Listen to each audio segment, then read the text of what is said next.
Thank you, Madam Chairperson, for giving me the opportunity to speak on the Constitution 126th Amendment Bill. It is a very important bill, as the speakers who have spoken before me have also mentioned. For thousands of years, the suppressed, the downtrodden, and the impoverished have been given the rights of equal opportunity and also social standards through this article, Madam 334, as envisioned by the great Baba Saheb Ambedkar. And it definitely needs an extension, and I would like to thank the Honorable Law Minister Ravi Shankar Prasad ji for doing the right thing of extending it for further 10 years. But it's also a time to introspect, Madam. Have we done enough?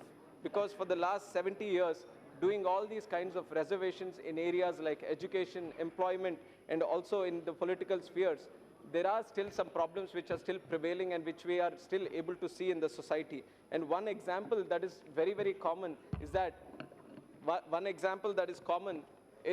during the times of delimitation, when certain areas become reserved for the SCs or STs, there are certain leadership that comes up. But the same delimitation, when it happens again and the SC or ST reservation is taken away from there, those people can't contest from there, Madam. That exposes the social divide that is still existing in the society of today. And how do we cover that is the big question that we have to face today. And one of the important spheres for that is to provide proper jobs, provide good education and proper healthcare to the SC and ST communities, which the members have also mentioned. So definitely the central government has to think about how to provide jobs, Madam. Right now, if you see, 98% of the job sector is in the private sector in the country today. So how do we extend the reservations towards the private sector is something that the central government has to think of.